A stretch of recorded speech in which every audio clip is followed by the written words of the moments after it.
Sometimes, a secret survives not because it was hidden well, but because everyone who saw it chose to look away.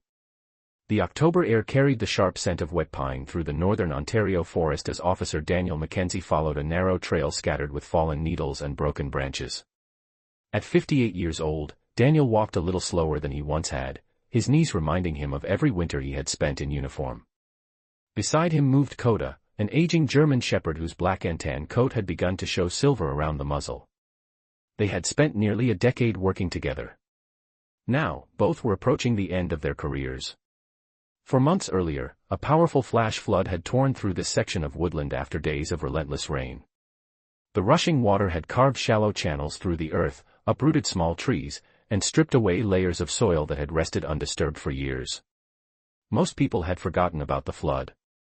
Nature had already begun reclaiming the scars. Moss spread across exposed roots. Ferns pushed through the mud. The forest seemed determined to erase the evidence that anything had happened at all. Daniel paused beside a stand of white pines and glanced at the cloudy sky overhead. The afternoon light was fading early, casting long shadows between the trees. This was supposed to be an ordinary patrol. One more quiet day before retirement paperwork and farewell handshakes became the center of his life. Coda suddenly stopped. His ears lifted. His posture stiffened. Daniel noticed the change immediately. After years together, he could read the dog as easily as a partner's expression. "What is it, boy?" he asked softly. Coda ignored him.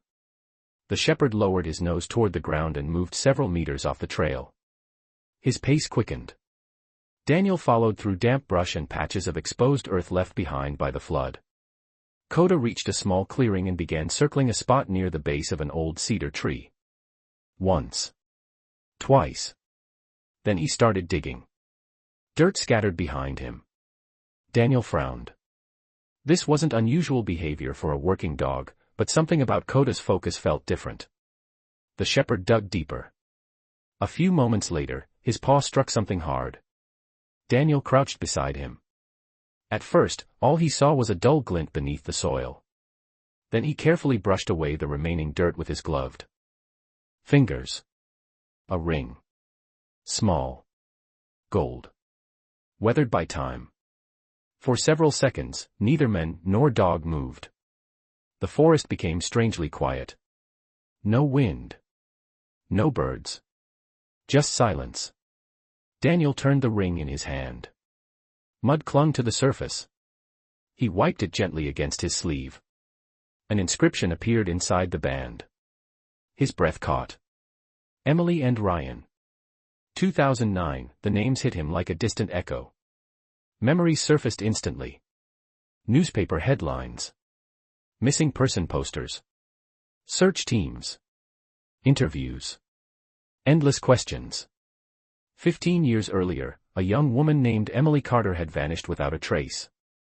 No body had ever been found. No suspect had ever been charged. The case had slowly faded into the category every investigator hated most. Unsolved. Daniel stared at the ring as cold air drifted through the trees. Coda sat beside him, watching quietly. Somewhere beyond the forest, a crow called once before disappearing into the distance. 15 years. Through snowstorms. Through summers. Through changing governments and changing police chiefs. Through thousands of ordinary days. This ring had remained here. Waiting beneath the earth.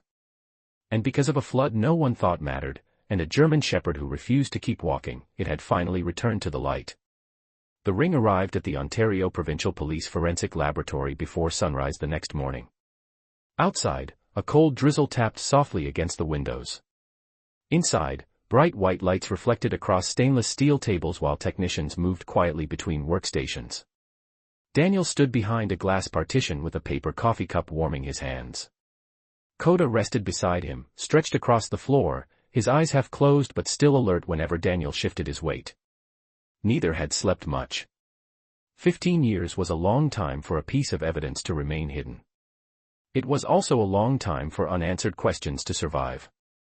By mid-morning, the first report arrived.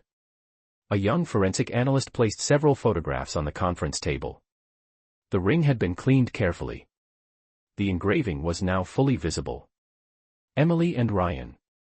2009, the analyst pointed toward microscopic images displayed on a monitor. Soil deposits remained trapped inside tiny scratches and crevices. Corrosion patterns matched prolonged burial. There were no signs the ring had been recently placed in the ground. No indications that anyone had moved it in recent years. Everything suggested the same conclusion. The ring had remained beneath that forest floor for approximately 15 years. Daniel listened without speaking. Around the room, several investigators exchanged glances. For them, the report was interesting but not extraordinary. One detective leaned back in his chair and folded his arms. "All this tells us is that she was there," he said. "At some point before she disappeared." Another nodded. "The flood likely exposed it. If the soil had not shifted, nobody would have found it." Daniel looked through the photographs again. The statement was technically correct. The ring proved Emily had been in that section of forest. It did not prove what happened afterward. It did not identify a suspect. It did not explain why she never came home. Once the meeting ended, most of the team returned to active investigations. Modern cases demanded attention. New crimes generated paperwork. New victims needed answers. A 15-year-old disappearance was difficult to justify when resources were limited. By late afternoon, Daniel found himself alone in the evidence room reviewing archived files. Dust-covered folders lined metal shelves. The Emily Carter case occupied several boxes. Search maps. Interview transcripts. Photographs. Volunteer sign-in sheets from search operations conducted years earlier. Thousands of pages. Thousands of theories. No solution. He opened one folder and studied a faded photograph of Emily. She was smiling beside a lakeshore somewhere in northern Ontario.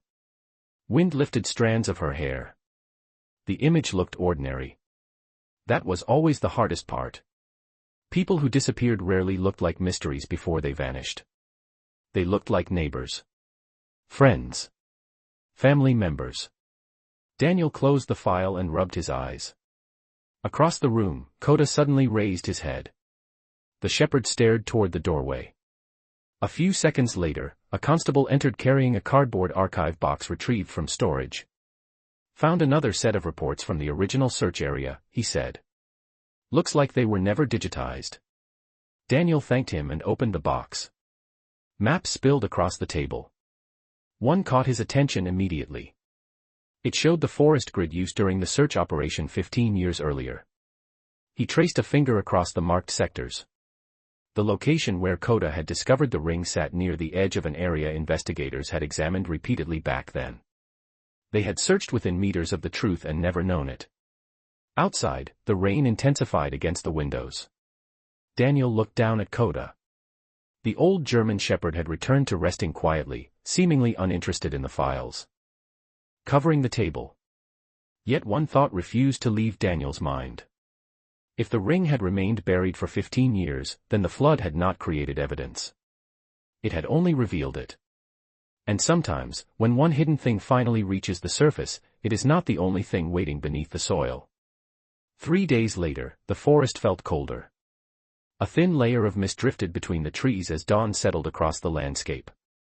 Moisture clung to cedar branches and gathered along strands of spider silk stretched between saplings. Daniel parked his vehicle beside an old forestry access road and opened the rear door. Coda stepped out slowly, his paws crunching across gravel dampened by overnight rain. The German shepherd looked toward the forest immediately. His ears lifted. His attention sharpened.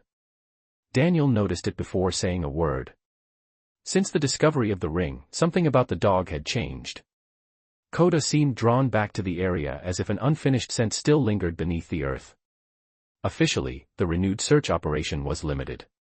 The forensic report had failed to convince most investigators that additional resources were justified. The ring was important, but many still believed it represented nothing more than a forgotten piece of evidence exposed by natural erosion. Daniel understood their position. Cold cases often produced fragments without answers. Yet something continued to bother him. During 15 years of unanswered questions, dozens of search teams had crossed those woods. volunteers, police officers, tracking dogs, helicopter crews. Everyone had searched for Emily. Everyone had left empty-handed. Then a flood arrived. A ring surfaced. And now Coda refused to let the matter rest. They followed the same trail used during the initial discovery. Fallen leaves covered sections of exposed soil where floodwater had carved shallow trenches months earlier. Daniel moved carefully, watching the shepherd rather than the path ahead. For nearly 20 minutes, nothing happened. Then Coda abruptly changed direction. He veered away from the cedar tree where the ring had been found and headed deeper into the forest. Daniel checked his handheld GPS unit. The dog was moving northeast. Roughly 40 meters from the original location. Not far. But far enough to matter. Coda slowed near a cluster of young maples. He lowered his nose and began moving in small circles. Once. Twice. 3 times. His movements were methodical. Focused. Daniel had seen that behavior many times during his career. It was not excitement. It was concentration. The shepherd stopped. He stared at the ground. Then he looked back toward Daniel. No barking. No dramatic reaction. Just a quiet certainty. Daniel crouched beside him. The soil looked ordinary. Dark. Damp. Scattered with roots and stones. Yet the dog remained fixed on that exact spot. An hour later, 2 additional officers arrived with excavation tools. Nobody seemed particularly optimistic. One officer joked that perhaps Coda was searching for another lost wedding ring. Another suggested they might uncover an old soda can from the 1980s. Daniel said nothing. He simply watched the shepherd. The first few centimeters revealed nothing. Then more soil was removed. Roots were cut away carefully. Small stones were sifted aside. The morning passed slowly. Clouds drifted overhead. Wind moved through the trees with a low whisper. Several times the team considered stopping. Then Coda returned to the edge of the excavation and sat down. His gaze never left the hole. Around midday, a shovel struck something solid. Everyone froze. The sound was unmistakable. Metal. Not rock. Not wood. Metal. The officer lowered himself carefully and brushed away loose soil. A small object emerged from the darkness. Circular. Tarnished. Partially covered by decades of dirt. Daniel felt his pulse quicken as the item was lifted into the daylight. It was not a ring. It was a pocket watch. Old. Heavy. Scratched by time. For several seconds nobody spoke. Then the officer opened the cover gently. An engraving became visible beneath layers of corrosion. Daniel stepped closer. The letters were faint but readable. Ryan Carter. Silence settled across the clearing. The forest suddenly felt much larger than before. The ring had connected the woods to Emily. This new discovery connected the woods to her husband. And for the first time in 15 years, the unanswered case seemed to take a step away from mystery and toward a living person. By the following afternoon, the pocket watch had become the most discussed piece of evidence in the entire investigation. News traveled quickly through a small Ontario community, especially when it involved a case people had remembered for more than a decade. Inside the regional detachment, officers who had never heard Emily Carter's name before were suddenly asking questions. Detectives pulled archived records. Administrators requested status updates. A file that had spent years gathering dust was now sitting on conference tables again. Daniel watched the change happen from the edge of the room. Experience had taught him that evidence could be dangerous long before anyone understood what it meant. A single discovery often created certainty where none actually existed. The pocket watch was already doing exactly that. During a case review meeting, photographs of the watch appeared on a screen beside enlarged images of the engraving. Ryan Carter. The letters were unmistakable. One detective pointed toward the image. His property is found less than 50 meters from where a ring was buried, he said. That is not a coincidence. Several heads nodded around the table. Another investigator opened an old interview transcript. Ryan was also the last person known to have seen Emily before she disappeared. The room grew quiet. The theory forming before them was simple. Too simple. Daniel recognized that immediately. Yet simple explanations were attractive because they felt complete. The evidence appeared to tell a straightforward story. Emily vanished. Her wedding ring remained hidden in the forest. Her husband's pocket watch remained hidden nearby. 15 years later both items surfaced within days of each other. The conclusion almost seemed to write itself. That afternoon Daniel and another detective drove to Ryan Carter's home. The house sat on a quiet street lined with mature maple trees. Autumn leaves covered the lawn. Nothing about the property suggested mystery. It looked like the home of an ordinary man living an ordinary life. Ryan answered the door himself. He was 50 years old now, older than the photographs preserved inside the case file. Time had added gray to his hair and lines around his eyes. For a brief moment he looked confused by the unexpected visit. Then he noticed Daniel's expression. Something changed. Not fear. Recognition. As though he immediately understood why they were standing there. They sat at a kitchen table overlooking a backyard where wind moved through bare branches. Daniel placed a photograph of the pocket watch on the table. Ryan stared at it without touching the image. Seconds passed. Then more. "Where did you find it?" he finally asked. Daniel noticed he had not denied owning it. He had not acted surprised. He had not questioned whether it was real. He simply wanted to know where it had been discovered. "Near the forest," Daniel replied. Ryan lowered his eyes. A long silence followed. The ticking of a wall clock filled the room. Finally, Ryan exhaled slowly. "I wondered if somebody would find that one day." Daniel exchanged a brief glance with the detective beside him. That was not the response anyone expected. Ryan leaned back in his chair.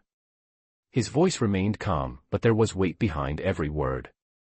"I did not lose it recently," he said. "I lost it the night Emily disappeared." The room seemed to grow still. Outside, a gust of wind rattled the branches against the window. For 15 years, investigators had searched for a connection between Ryan and the forest. Now, without hesitation, he had just given them one. And suddenly the discovery of the watch no longer answered a question. It created a far more troubling one. The interview continued long after sunset. Rain tapped softly against the kitchen window while the glow from a single overhead light cast long shadows across the table. Ryan Carter sat quietly with his hands folded in front of him. There was no sign of panic. No anger. No attempt to avoid questions. In some ways, that made the conversation more unsettling. People usually reacted strongly when confronted with evidence connected to a 15-year-old disappearance. Ryan seemed almost relieved that the secret of the pocket watch was no longer buried.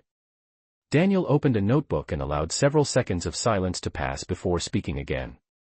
"Tell us what happened that night." Ryan stared toward the darkened backyard. His answer came slowly. "Emily and I argued." The words hung in the air. It was the first major contradiction investigators had uncovered. During the original investigation, Ryan had described the evening as normal. Quiet. Uneventful. Now, 15 years later, the story was changing. He explained that Emily had been under pressure for weeks. She seemed distracted. Worried. Frequently lost in thought. Their conversations had become tense. Neither of them handled it well. On the night she disappeared, the disagreement escalated. Emily left the house and drove away. Ryan followed later because he wanted to continue the conversation. Or perhaps end it. Even he no longer seemed certain. Eventually he found her vehicle parked near the forest access road. They spoke again. The discussion lasted several minutes. Then Emily walked deeper into the trees. Ryan followed briefly before stopping. According to him, that was the last time he ever saw her. "And the watch?" Daniel asked. Ryan nodded faintly. "I must have lost it during the argument." "Must have." "Not definitely." "Not certainly." 15 years had weakened details but not erased them entirely. The explanation sounded plausible. Too plausible. Once the interview ended, investigators returned to headquarters with more questions than answers. The following morning, the story dominated internal discussions. Ryan had now admitted 3 important facts. He had argued with Emily. He had entered the forest. And he had lost his pocket watch there. From an investigative perspective, the situation appeared increasingly clear. Detectives reviewed timelines, phone records, archived witness statements, old search maps. Piece by piece, the focus shifted toward Ryan. Even journalists began making inquiries after hearing rumors that new evidence connected Emily's husband to the search area. Daniel listened carefully as theories developed around him. Most followed the same path. Ryan had lied in 2009. Ryan had concealed the argument. Ryan had concealed his presence in the forest. Therefore Ryan might have concealed much more. It was a logical progression. Yet something continued to bother Daniel. Late that afternoon he returned to the case archives. Coda rested nearby while Daniel spread documents across a large table. He reviewed every interview conducted during the first month after Emily vanished. The deeper he searched, the more one detail stood out. 15 years earlier, investigators had examined Ryan relentlessly. His finances. His relationships. His movements. His phone records. His work schedule. Every aspect of his life had been scrutinized. They had not ignored him. They had practically built the original investigation around him. And despite all of that attention, no evidence had ever placed him at the scene during the period when Emily disappeared. Daniel leaned back in his chair. Outside the evidence room, voices echoed faintly through the hallway. Inside, only the sound of turning pages broke the silence. The pocket watch had changed everything. But perhaps not in the way everyone believed. Because evidence could reveal a truth while still hiding a larger one. Ryan had finally admitted he was in the forest that night. The question was no longer whether he had been there. The question was whether he had still been there when something else happened after he left. For the next week, the investigation moved in a direction that seemed inevitable. Detectives worked under the assumption that Ryan Carter had finally revealed enough information to expose what really happened 15 years earlier. Every statement he made was examined. Every inconsistency was highlighted. Every forgotten detail was revisited. On paper, the case appeared stronger than it had at any point since Emily vanished. Yet as the evidence accumulated, something unexpected began to happen.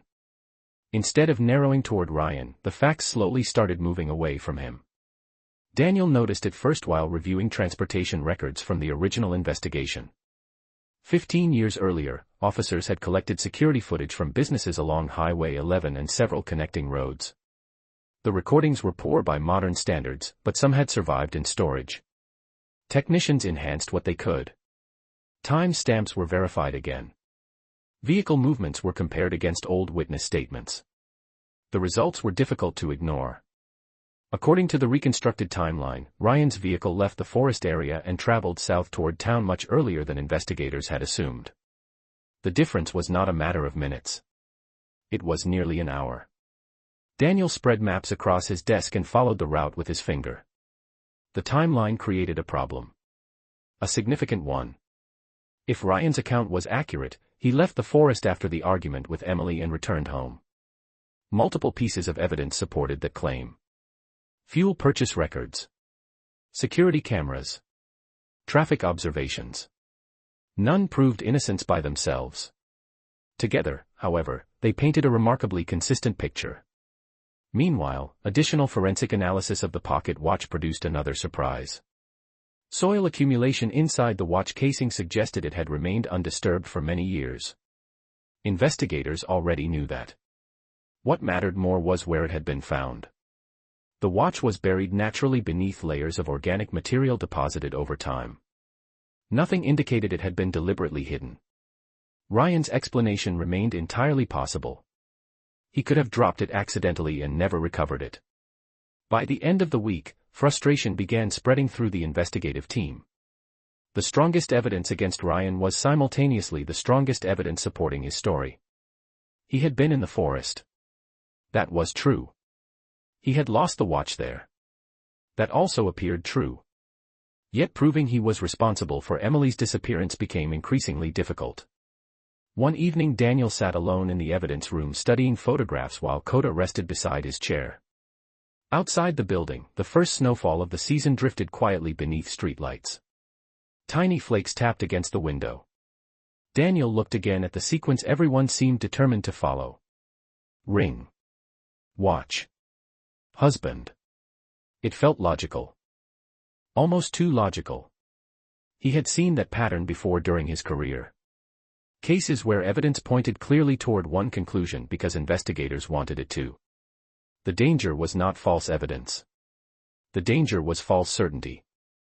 A few days later the final review arrived from analysts examining Ryan's whereabouts. Their conclusion was direct. Based on available records, witness observations, and verified timelines, Ryan Carter could not be placed at the forest during the period investigators considered most relevant. The room fell silent when the findings were presented. Several detectives exchanged disappointed glances. Others simply stared at the report.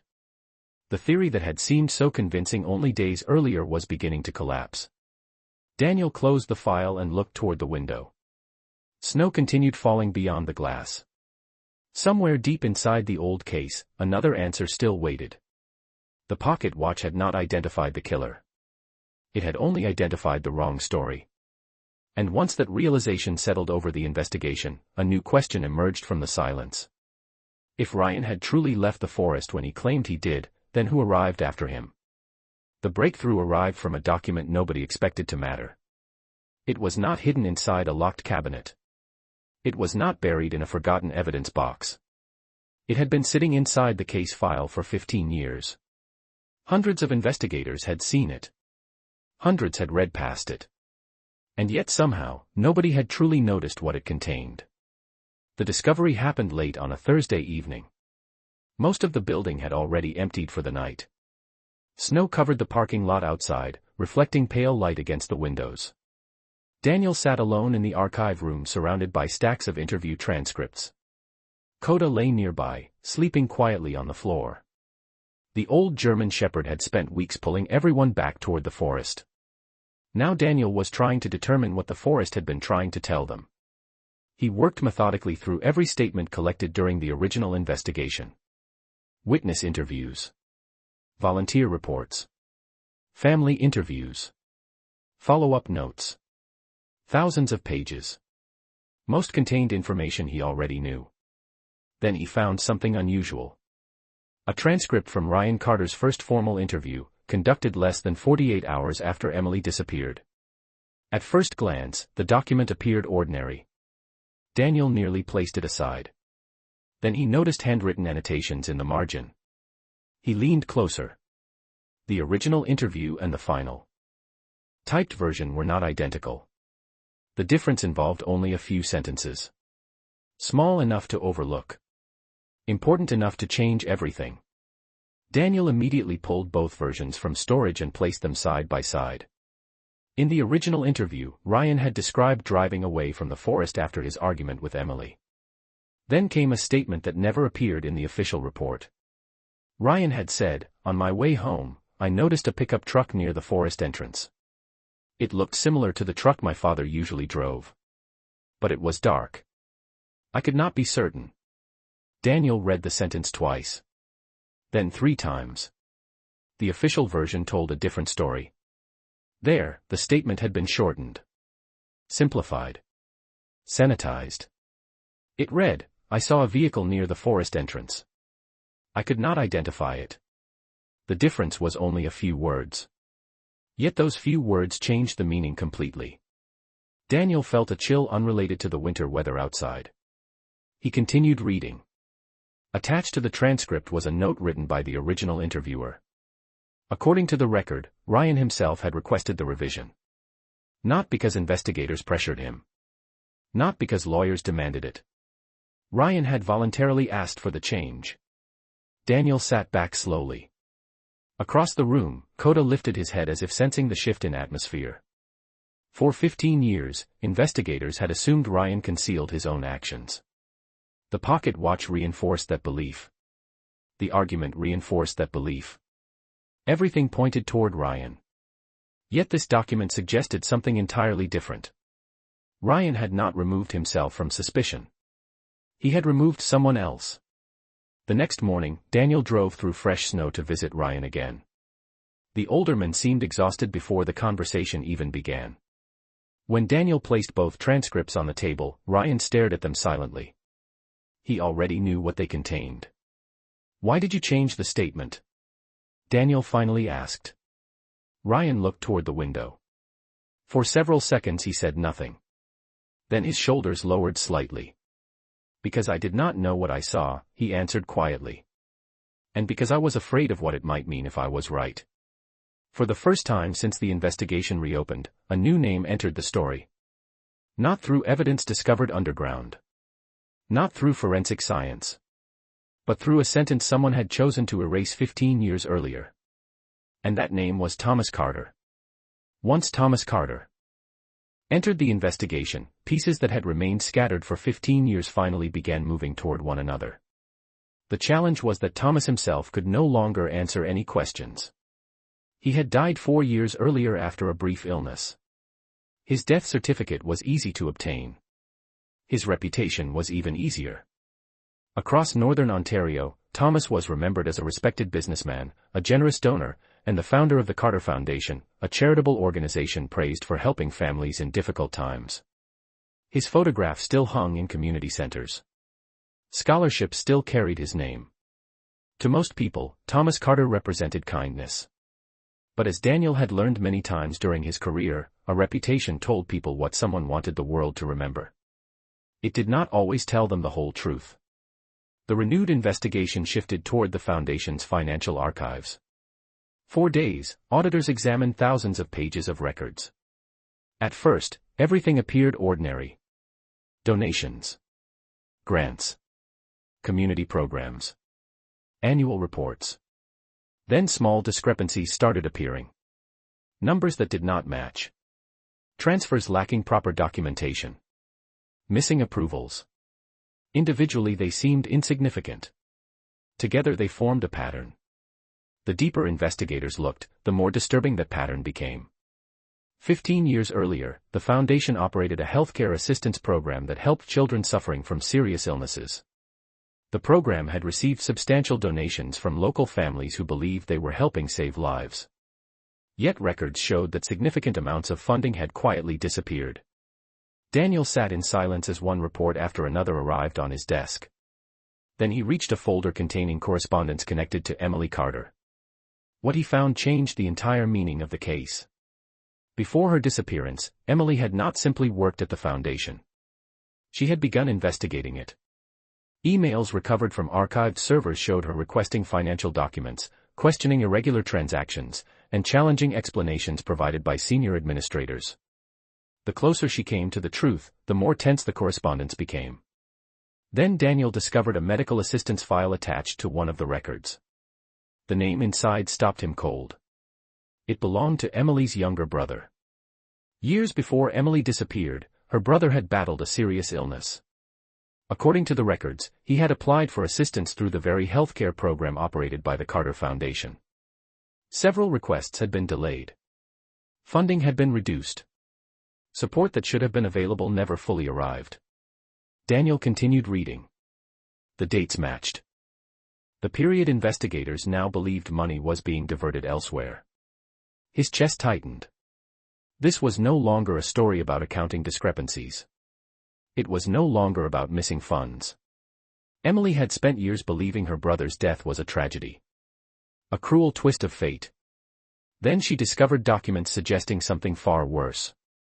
The money intended to help children like her brother may never have reached them at all. For the first time, Daniel understood why Emily had become obsessed with the records. She was not chasing numbers. She was chasing an answer. She wanted to know whether someone had profited while families like hers suffered. She wanted to know whether her brother had been abandoned by a system people trusted. Investigators eventually uncovered evidence showing Emily had begun assembling documents and preparing a report of her own. She was getting close. Very close. Then another record surfaced. Telecommunications data preserved from the original investigation. On the evening she disappeared, after the argument with Ryan, Emily received a phone call from Thomas Carter. The call lasted several minutes. Shortly afterward, she drove toward the forest. Daniel stared out the office window at the falling snow beyond the glass.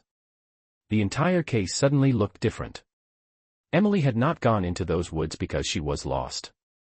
She had gone there carrying questions that threatened a powerful man's legacy. Questions connected to her brother. Questions connected to missing money. Questions connected to a truth someone desperately wanted buried.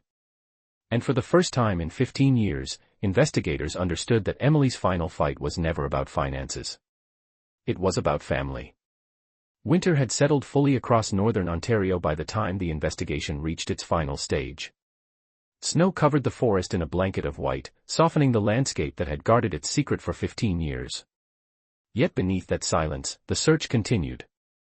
Guided by updated terrain analysis, historical search maps, and the locations where the ring and pocket watch had been recovered, investigators returned to the forest one final time.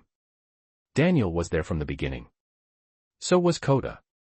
The old German shepherd moved slowly through the snow-covered trees, his muzzle dusted with frost as he followed the team deeper into the woods. Hours passed beneath a gray sky. Then the search came to an unexpected stop.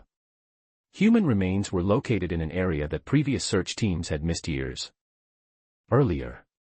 Time, erosion, and shifting terrain had changed the forest enough to conceal what had once been overlooked. The recovery was conducted respectfully and carefully. Several weeks later, forensic testing confirmed the identity. Emily Carter had finally been found. 15 years after she vanished, her family received an answer they had nearly stopped believing would come. Additional findings strengthened what investigators had already begun to understand. Financial records. Communication records. Archived correspondence. The evidence pointed consistently toward the same conclusion. Thomas Carter had arranged to meet Emily the night she disappeared. The meeting happened after her argument with Ryan. It happened after the phone call. And it happened after Ryan left the forest. There would never be a trial. Thomas had been dead for years. No courtroom would hear the case. No sentence would ever be imposed. Yet the official report finally documented what the investigation now believed had happened. For most people, that would have been the end of the story. But Daniel knew better. Because the deeper truth of the case had never been hidden in the forest. It had been hidden inside a choice. A few days after the final report was completed, Ryan asked to meet him one last time. They sat together in a quiet coffee shop overlooking a frozen parking lot. Neither man spoke for several minutes. Eventually Ryan stared down at his hands and broke the silence. I kept telling myself it was probably not his truck. Daniel said nothing. Ryan continued. Then I told myself I could not be sure. Then I told myself there was no reason to destroy my family over a guess. Snow drifted past the window. After a while, Ryan said quietly, the lie became easier than the question. Daniel understood. Ryan had not known what happened to Emily. He had never witnessed a crime. He had never possessed proof. But 15 years earlier, he had seen a possibility. And instead of following it, he had erased it. One sentence. A few words removed from a statement. Nothing more. Yet that small decision had redirected an entire investigation. When they stood to leave, Ryan did not ask for forgiveness. Daniel did not offer it. Some things belong to courts. Others belong to conscience. A week later, on his final day before retirement, Daniel drove to the cemetery on the edge of town. A simple headstone stood beneath the winter sky. Emily Carter. At last, her name had a place to rest. Daniel remained several meters away. Ryan arrived later carrying a small object in his hand. Without speaking, he placed Emily's wedding ring at the base of the stone. Then he stepped back. The wind moved gently through the bare branches overhead. No apologies. No explanations. Just silence. Beside the grave, Coda walked forward and slowly lowered himself into the snow. The old German shepherd rested there quietly, facing the headstone. Daniel watched him for a long moment. 15 years earlier, a ring disappeared beneath the earth. A pocket watch was left behind in the darkness. A sentence vanished from an interview. The evidence had always been correct. The story built around it was not. And perhaps that was the hardest lesson of all. Emily's case remained unsolved for 15 years, not because the truth was hidden too well. Not because investigators failed to search hard enough. But because the one person who saw the first crack in the story chose to look away. Snow continued falling across the cemetery. Ryan stood motionless before the grave. Daniel turned and walked slowly toward his vehicle. Coda remained where he was, unmoving beneath the fading afternoon light. No one called him back. No one broke the silence. And there, in the stillness of a Canadian winter, the case finally ended. Not with an arrest. Not with a confession. But with the weight of a truth that had arrived 15 years too late.